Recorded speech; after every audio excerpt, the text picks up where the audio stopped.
Olá, me chamo Sayonara. Nesse momento nós vamos meditar um pouco sobre o que a palavra de Deus diz no livro de Deuteronômio, capítulo 7 ao 13. Vamos orar antes de abrir a Bíblia? Pai eterno, neste momento iremos abrir tua santa palavra. Esteja conosco, nos orientando em nome de Jesus. Amém. O capítulo 7 tem como subtítulo, Admoestações contra a infidelidade. Aqui, Deus orienta o povo a ser fiel e também fala da maldição decorrente da desobediência e das bênçãos também que ele tem separado para o seu povo. Não porque o povo seja digno, mas por Deus ser fiel à aliança que ele fez no passado, né? Eu vou ler agora Deuteronômio 7, a partir do versículo 6. Porque tu és povo santo ao Senhor teu Deus. O Senhor teu Deus te escolheu para que fosses o seu povo próprio de todos os povos que há sobre a terra. Não vos teve o Senhor afeição, nem vos escolheu, porque fosseis mais numerosos do que qualquer povo, pois éreis o menor de todos os povos, mas porque o Senhor vos amava e para guardar o juramento que fizera a seus pais. O Senhor vos tirou com mão poderosa e vos resgatou da casa da servidão, do poder de Faraó, rei do Egito. Saberás, pois, que o Senhor teu Deus é Deus, o Deus fiel, que guarda a aliança e a misericórdia até 1000 gerações aos que o amam e cumprem os seus mandamentos.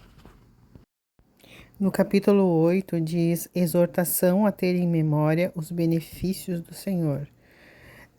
Para o povo, lembrar todas as bênçãos de Deus. E neste capítulo tem aquele versículo, muito famoso, que é Deuteronômio 8, versículo 3.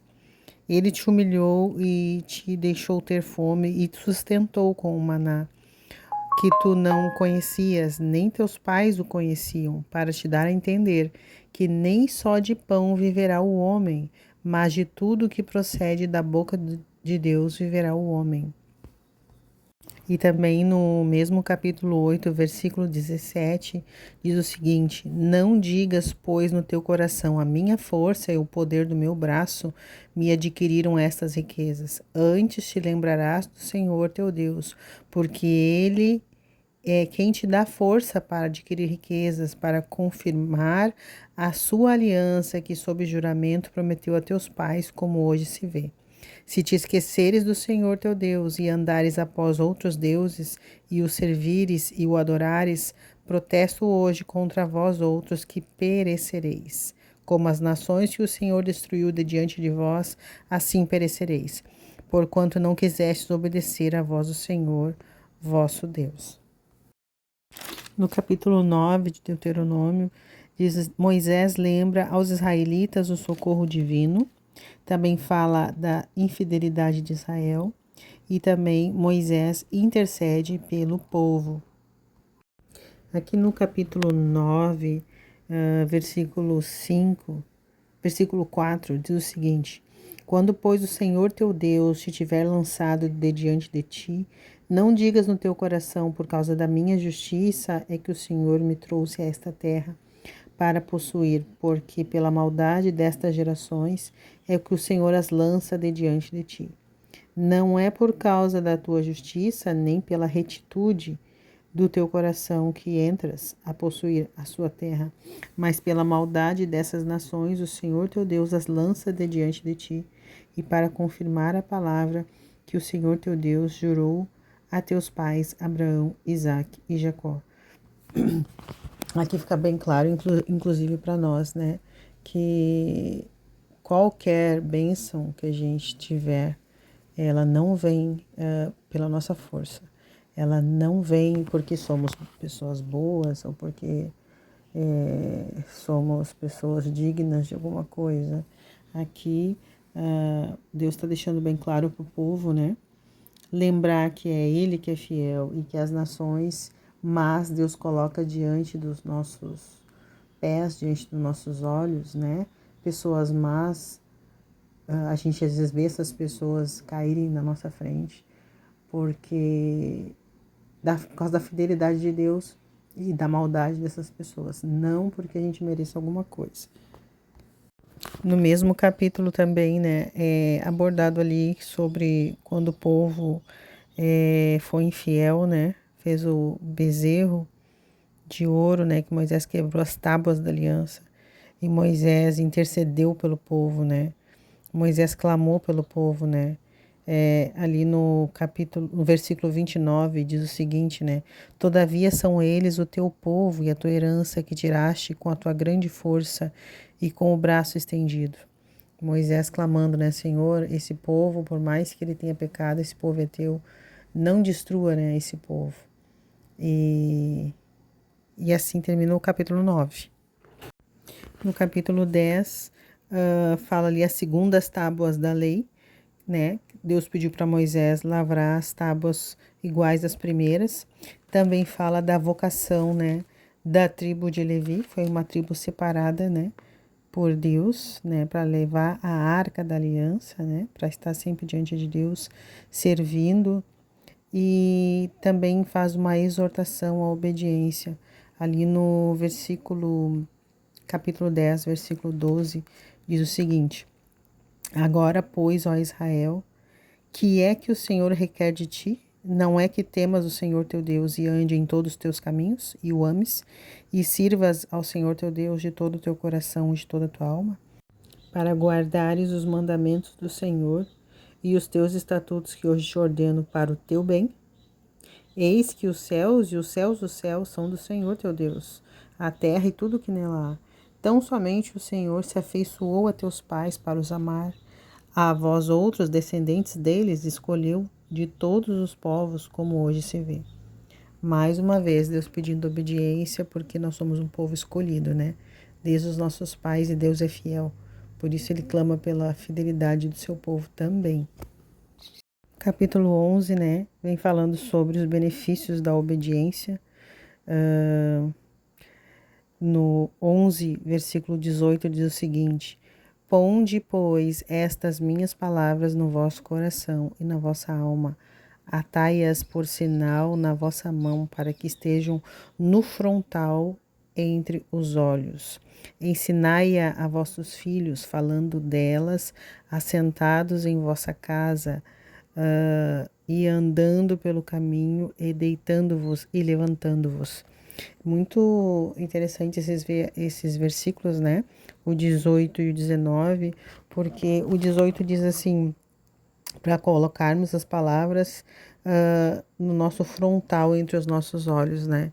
E a parte frontal, a gente sabe da nossa cabeça, do nosso cérebro, é a parte da tomada de decisão da razão, né? É a parte onde a gente age de forma racional, né? E é aí que Deus diz para nós guardarmos as suas palavras. Interessante a Bíblia usar esse termo, né? Frontal entre os olhos.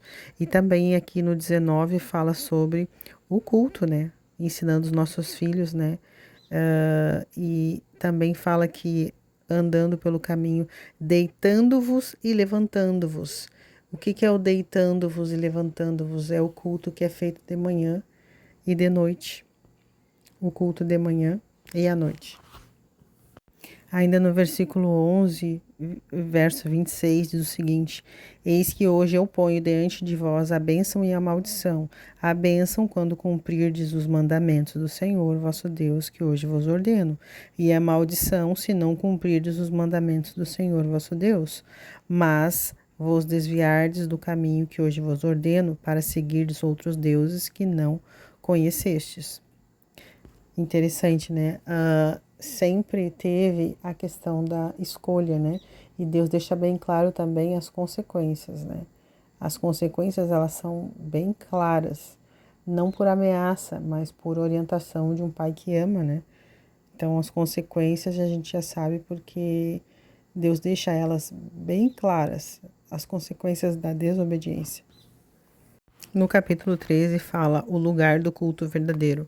Aqui Deus orienta o povo a, quando passar por outras nações, o lugar de outras nações, não deixar os altares que foram oferecidos a outros deuses de pé.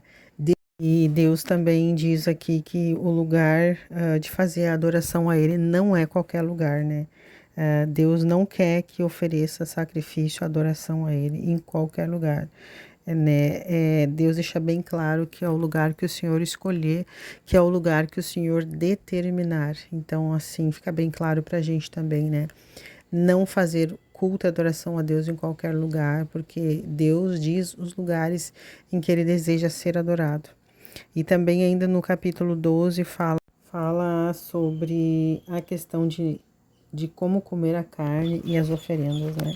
Deus deixa bem claro aqui no capítulo 12, versículo 23, somente empenha-te em não comeres o sangue, pois o sangue é vida, pelo que não comerás a vida com a carne. Interessante, né, irmãos? O sangue, né? E isso ainda é para os dias de hoje, né? Não é pecado nem proibido comer carne, mas às vezes a gente vê o sangue na carne, né? Não sei se tem como tirar totalmente o sangue, mas pelo menos não ver o sangue, eu acho que já é um grande passo, né? Porque a Bíblia diz que onde tem sangue, há vida, que o sangue representa a vida. E no capítulo 13 fala ali contra os falsos profetas e os idólatras. Aqui fala, né, que quando se levantar algum falso profeta ou sonhador, Deus faz isso também para nos testar, né, para ver se é só o Senhor que a gente adora. Então Deus deixa muito claro, né, que é para nós tomarmos cuidado com os falsos profetas e os idólatras. E interessante que no capítulo 13 Deus é bem firme em dizer ali no versículo 6, se o teu irmão, filho da tua mãe, ou teu filho ou tua filha, ou a mulher do teu amor, ou teu amigo que tu amas com a tua alma, te incitar em segredo, dizendo, vamos e sirvamos a outros deuses que não conhecestes, nem tu, nem teus pais, dentre os povos, dos povos que estão em redor de ti, perto ou longe de ti, desde uma até a outra extremidade da terra, não concordarás com ele, nem o ouvirás, não olharás com piedade, nem o pouparás, nem o esconderás, mas certamente o matarás. A tua mão será a primeira contra ele, para o matar, e depois a mão de todo o povo. Apedrejá-lo-ás até que morra, pois te procurou apartar do Senhor teu Deus, que te tirou da terra do Egito, da casa da servidão. Fortes essas palavras, né, irmãos? Eles deveriam matar pessoas que estariam dizendo, vamos lá, vamos adorar outros deuses, né? Nos nossos dias, nós não vamos matar, mas o matar nos nossos dias seria se afastar totalmente de alguém que fique insistindo para nós adorarmos a outros deuses ou abandonarmos a nossa fé. E isso nos nossos dias seria o matar, né? Seria se afastar de forma dessa pessoa, de forma total, né? Então, essa é a meditação, ficou um pouco longa, dos capítulos 7 a 13 de Deuteronômio. Tenham todos um ótimo dia, fiquem com Deus e meditem na palavra dele. Forte abraço. Tchau, tchau.